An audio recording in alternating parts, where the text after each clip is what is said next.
नमस्कार, आपण पाहता हिरकणी न्यूज. हिरकणी न्यूज प्रत्येक क्षण ताज्या घडामोडी आणि महत्त्वाच्या प्रत्येक बातमीसाठी नेहमी तत्पर. चौकशीच्या रागातून कार्यालयात घुसून अधिकाऱ्यावर हल्ला. सांगलीत सामाजिक कार्यकर्त्याविरुद्ध गुन्हा. सांगली येथील धर्मादाय कार्यालयात निरीक्षक ज्ञानेश्वर शिवनाथ आंधळे वय 47 राहणार पालवी अपार्टमेंट घनश्याम नगर यांच्यावर जुन्या चौकशीच्या रागातून कार्यालयात घुसून शस्त्राने हल्ला केल्याचा प्रकार सोमवारी दुपारी घडला. याबाबत सामाजिक कार्यकर्ते कैलास पाटील यांच्या विरुद्ध सांगली शहर पोलीस ठाण्यात गुन्हा दाखल केला आहे. फिर्यादी ज्ञानेश्वर आंधळे वय 47 हे सांगली कार्यालयात निरीक्षक असून त्यांच्याकडे मिरज, जत व पलूस तालुक्याचा पदभार आहे.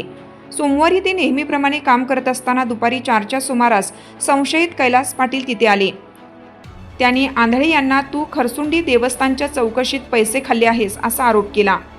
आंधळे यांना लाचलुचपत व खोट्या अॅट्रॉसिटी गुन्ह्यात अडकवण्याची तसेच जिवंत जाळण्याची धमकी दिली.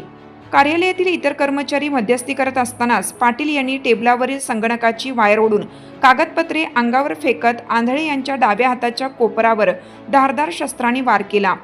रक्ताळलेल्या अवस्थेत आंधळे यांनी सांगली शहर पोलीस ठाणे गाठले. तेथून पोलिसांनी त्यांना सिव्हिल हॉस्पिटलमध्ये उपचारासाठी पाठवले. उपचारानंतर आंधळे यांनी दिलेल्या वर्दी जबाबावरून सांगली शहर पोलिसांनी कैलास पाटील विरुद्ध गुन्हा दाखल केला आहे. आपल्या हिरकणी न्यूज चॅनलला लाईक करा, शेअर करा आणि सबस्क्राईब करायला विसरू नका आणि रहा अपडेट.